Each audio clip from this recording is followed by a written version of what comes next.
What's going on, everybody? LK here, and today let's talk EVO Japan. So we just came off ARCREVO. That tournament had a pretty shocking top 3, right? So we have Seoul, Geo, Seoul for top 3, which was the least likely outcome predicted by the majority of the Guilty Gear Strive player base. The main thing the world was looking at for EVO Japan was one thing: what is Japan cooking? Because the reason is, up until now, North America and EMEA character discourse, there's differences depending on the player you talk to, of course, but overall, people generally agree on who's really strong and who's not quite there, right? But for the Asia region, they have a lot of unusual takes by our standard. One example, of course, is Seoul, which we talked about in the last video. Another one are characters like Ino, where Ino is rated pretty highly over in Asia, where she's not rated so highly in North America or EMEA. Another thing is the weaknesses of characters perceived to be top tier in the West, and that is Ramathal and Happy Chaos. Happy Chaos famously quote-unquote mid-tier character, and Ram kind of as well, and we're always kind of shaken by this. Having a tournament at this scale in Japan, a lot about how do things actually play out in a large tournament in the Asia region. So the setting of, again, is EVO Japan. It's been quietly running. This is the 4th EVO Japan, and in my eyes, EVO Japan is a replacement of Japan's traditional natural structure of local qualifier into like a top 32, top 64 of your game ran in Tokyo in like a big flashy kind of format. This used to be called Togeki, Super Battle Opera. This is a very classic tournament that stopped running around like 2012, 2013. It was single elimination best of 1 for the set. Tell a Smash player that for them to be spooked, right? Often games ran in a 2v2 or 3v3 format to kind of minimize the randomness. EVO 2022 Strive was a massive tournament, but there wasn't so much Asia region representation. But they were there, right? So for example, speaking of Ino, Daru Ino made top 8 at EVO. So similarly, EVO Japan 2023 Strive is yet another 1k plus tournament for the game, but with a lot less North America and EMEA representation than you would expect, but still plenty. So what makes EVO and EVO Japan, any EVO tournament, so difficult? Before we go into what happened even in the bracket, let's take a look at EVO Japan versus, say, the recent ARCREVO finals. So ARCREVO 2022-2023 certainly was a very difficult tournament to get into. The only people who were allowed to play are people who won tournaments designated by Arc System Work. Pretty much Tournament of Champions type format. EVO, in comparison, is an open bracket. Tournament like EVO, there's so many good people from so many regions. Once you get to top 96, and Frosty Faustins was just like this too, it's a war zone. Honestly, there's no other way to put it. It's a war zone. Preparation and luck play a huge factor into the run at this point. So EVO is a tournament known for upsets, and EVO Japan did not disappoint. Let's talk about stuff that actually happened in the bracket. First would be what happened to the ARCREVO champ, Mochi, right? So Mochi basically put Seoul back on the map in North America EMEA. He did not make finals, losing out just before top 24. Other surprises came from a region that doesn't get talked about basically ever as far as Guilty Gear Strive goes, right? And we're going to be talking about Australia / Oceania?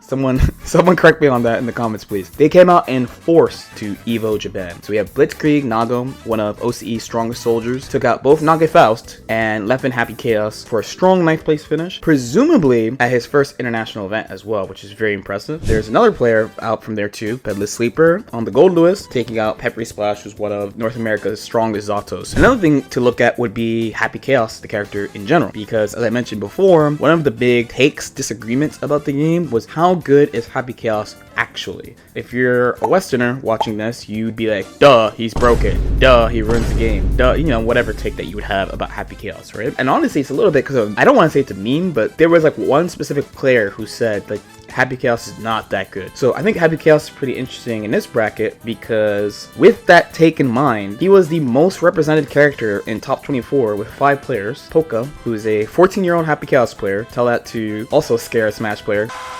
For me, Happy Chaos is like Steve in Smash for some reason. And then there's Alon, also a Happy Chaos player. Then Leffen made the switch to Happy Chaos from Zato from Sweden. There's that dog.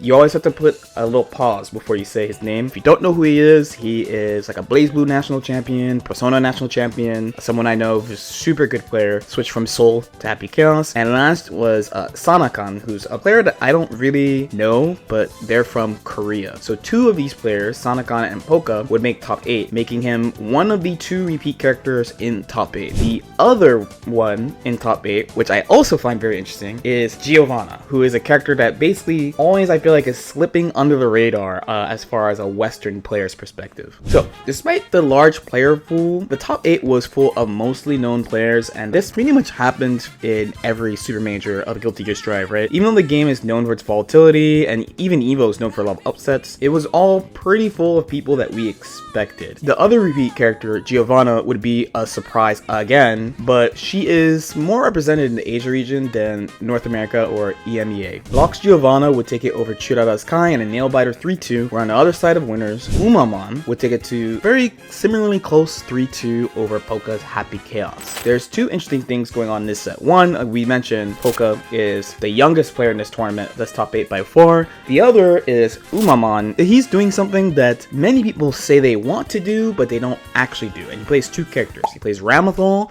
and he plays Baek, and he counterpicks depending on what's going on. Pretty unusual set just in general for a Guilty Gear Strive top 8 here. Then in losers, Daru Ino eliminates the other Happy Chaos player in the top 8, Sanakan, in a clean 3-1. On the other side though, one of the biggest upsets in the top 8, Gobo winning over TY 3-2 in Zato vs Chip, which is usually seen to be a really bad matchup for Zato. So there's a player matchup thing going on here too. So TY is usually really favored over Gobo in bracket. So this happening at EVO basically sets the stage for how the tournament is going to wrap up, because that was the first match in losers. Gobo is in general just really interesting to look at because of his run. So he qualified for the top 8 in losers. So at the point he plays TY, he's already played 10 sets in the bracket. Follows that set, taking out Churada Kai, Daru Ino, who had taken out both Happy Chaos players in the top 8 with Ino, which is also looked at as a pretty bad matchup, but I want to say that things probably have changed as the character's developed and she's gotten buffs and things like that. So he beats Sanakan and Poka back to back, and then Umamon, who lost to Locks in winners 3-1 in Locks' favor. So this brings about another somewhat unexpected grand finals,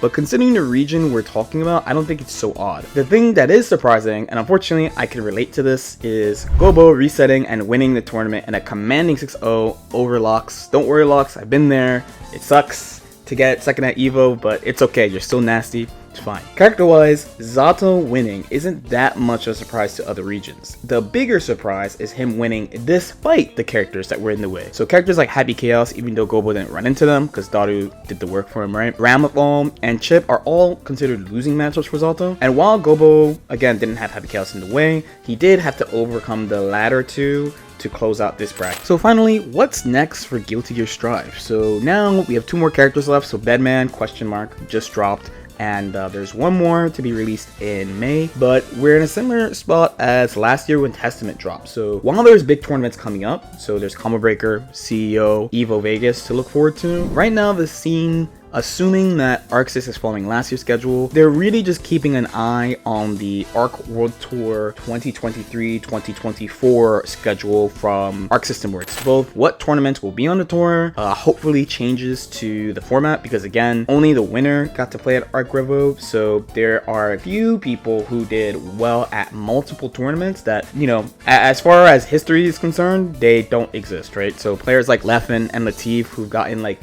between 2nd and 4th, maybe 3 or 4 times in the tour, they don't get anything for it. They get a good pat on the back and a see you next time. So a lot of people are hopeful for a points format for next year. So we're going to be walking into 2 super majors, and usually if we're going on last year, the next big patch should be in June. So hopefully we get the news then. As usual, if you guys have any questions or comments, definitely feel free to leave them in the comment section below. Thanks for watching the video. We'll see you next time. Peace out.